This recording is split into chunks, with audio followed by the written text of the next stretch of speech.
Hello friends, स्वागत है आपका वर्टेक्स लर्निंग पॉइंट पे। आज हम लोग बात करने वाले हैं रिक्रूटमेंट प्रोसेस में जो बदलाव किए गए हैं उसके बारे में। तो सबसे पहले मैं आपको ये बता दूं, पहले क्या था, मान लीजिए आप रेलवे में जॉब करना चाहते हैं तो आप क्या करते थे, आरआरबी का एग्जाम देते थे और सेलेक्ट होने के बाद आप क्या करते थे, रेलवे में जाके जॉब करते थे। या मान लीजिए आपको बैंक में जॉब करना हो तो आप आईबीपीएस का एग्जाम देते थे, फिर सेलेक्ट होते थे, सेलेक्ट होने के बाद आप जाते थे तो बैंक में जॉब करते थे।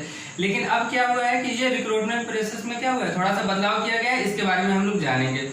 अब क्या बनाया गया है, एक नई एजेंसी बनाई गई है। क्या बनाई गई, एक नई एजेंसी बनाई गई है जिसका नाम क्या रखा गया है, एनआरए। एनआरए मतलब इसका फुल फॉर्म है नेशनल रिक्रूटमेंट एजेंसी।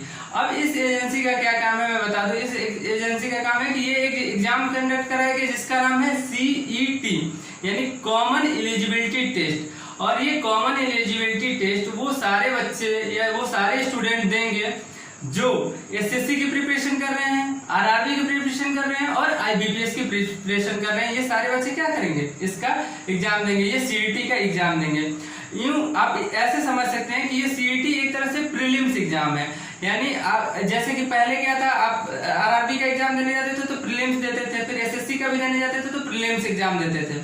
ठीक, तो अब क्या है, अब आपको एक ही एग्जाम देना है, वो है सीईटी कॉमन एलिजिबिलिटी टेस्ट। अगर उसे आप क्वालिफाई कर लेते हैं तो आप आईबीपीएस के मेंस में बैठ सकते हैं, आरआरबी के भी मेंस एग्जाम में बैठ सकते हैं और एसएससी के भी मेंस एग्जाम में बैठ के आप एग्जाम दे सकते हैं।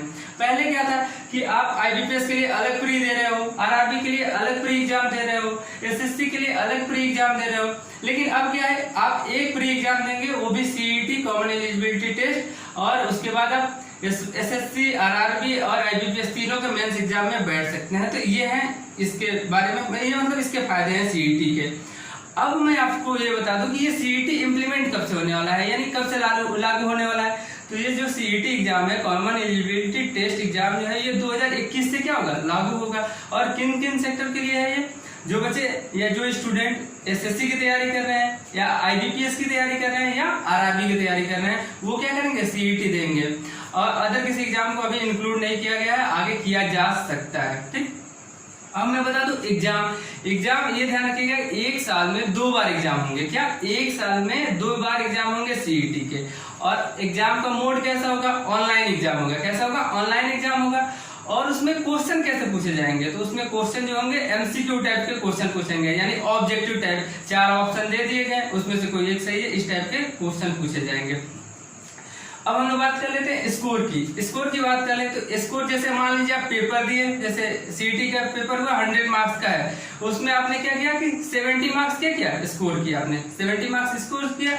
और मान लीजिए कि सीईटी का जो कट ऑफ बना वो कितना है, 50 बना है, तो आप 20 मार्क्स ज्यादा है, 20 मार्क्स ज्यादा है तो आप खुश होंगे। ठीक, लेकिन एक चीज ध्यान रखिए कि मान लीजिए अब मेंस कराने के लिए, मान लीजिए आरआरबी ने अपना एग्जाम निकाला और मेंस के लिए क्या क्राइटेरिया रख दिया कि 60% जो सीईटी में लाया है वही आरआरबी का मेंस दे सकता है। यानी आपके 70 मार्क्स हैं, आप दे सकते हैं। मान लीजिए कोई 51 लाया होगा, वो भी सीईटी क्वालिफाई है, लेकिन वो आरआरबी के मेंस में नहीं बैठ सकता। तो ये चीज ध्यान रखिएगा। और मैं एक बात बताता हूँ, जो आप स्कोर करेंगे, सीईटी के एग्जाम देंगे, जो आपका स्कोर होगा उसका एक स्कोर कार्ड मिलेगा आपको। वो स्कोर कार्ड 3 सालों के लिए वैलिड होगा। कितने सालों के लिए, 3 सालों के लिए क्या होगा, वो स्कोर कार्ड वैलिड होगा। हाँ, एक चीज में ये कंफ्यूज नहीं होइएगा, जैसे मान लीजिए आप पहली बार दिए 70 मार्क्स आ गया, तो दूसरी बार सीईटी दे सकते हैं कि नहीं, तो आप बिल्कुल दे सकते हैं। आप 70 लाए हैं, अगली बार 80 लाइए या 90 लाइए, तो दूसरी बार भी दे सकते हैं। और जो सबसे अच्छा जिसमें मार्क्स आया है आपका, वही आपका मान्य होगा। ठीक, तो मेरे ख्याल से ये चीज समझ में आ गई होगी। अब हम लोग बात करते हैं चांसेस, मतलब चांसेस कितने मिलेंगे एग्जाम देने के लिए, सीईटी एग्जाम देने के लिए आपको कितने चांसेस मिलेंगे।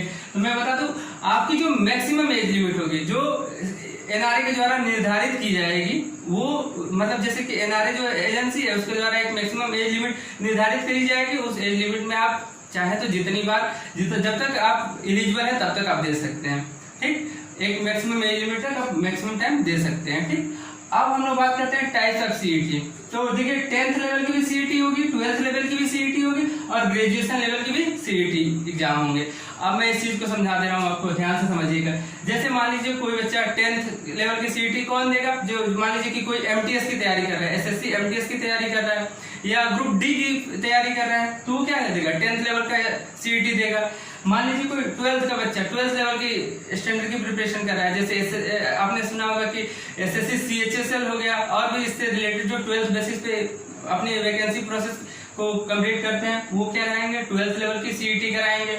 अब ग्रेजुएशन लेवल की बात करी जाए तो ग्रेजुएशन लेवल में जैसे आप सीजीएल को ले सकते हैं, आईबीपीएस क्लर्क को ले सकते हैं, या आरआरबी एनटीपीसी जैसे कि आप मान लीजिए स्टेशन मास्टर या गुड्स गार्ड का एग्जाम देना चाहते हैं, तो आपको ग्रेजुएशन लेवल का क्या करना पड़ेगा, सीईटी क्वालिफाई होना होगा, तब आप क्या कर सकते हैं कि आप ग्रेजुएशन लेवल के मतलब जो मेंस एग्जाम होंगे उसमें बैठ सकते हैं, जैसे कि आईबीपीएस का, आरआरबी का, या एसएससी का, कोई किसी का भी मेंस एग्जाम होगा तो आप बैठ सकते हैं अगर आपके पास सीईटी है। तो जैसे ग्रेजुएशन की सीईटी है तो आप ग्रेजुएशन लेवल के एग्जाम का मेंस दे सकते हैं, 12th लेवल का सीईटी है तो आप 12th लेवल का मेंस का एग्जाम दे सकते हैं। तो मेरे ख्याल से ये चीज क्लियर हो गई होंगी।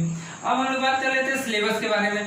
तो सिलेबस के बारे में ऐसा कुछ अभी बताया नहीं गया है कि क्या है सिलेबस में, लेकिन एक चीज हम लोग गेस कर सकते हैं कि देखिए जो पहले प्रीलिम्स एग्जाम में जो सब्जेक्ट पूछे जाते थे वही लगभग इस सीईटी में भी पूछे जाएंगे। जैसे मान लीजिए 100 मार्क्स का पेपर है, 100 मार्क्स का, तो उसमें 25 मार्क्स का एप्टीट्यूड आ गया, यानी मैथ आ गया 25 मार्क्स का, 25 मार्क्स का क्या आ जाएगा, रीजनिंग आ जाएगा, फिर 25 मार्क्स की इंग्लिश आ जाएगी, और 25 मार्क्स जो बचा उसका क्या आएगा, जीके आ जाएगा। ठीक, तो मेरे ख्याल से आपको इस पूरे रिक्रूटमेंट प्रोसेस में कोई डाउट नहीं होना चाहिए। अगर कोई डाउट होता है तो आप कमेंट करके पूछ सकते हैं। आज के लिए इतना ही रहने देते हैं।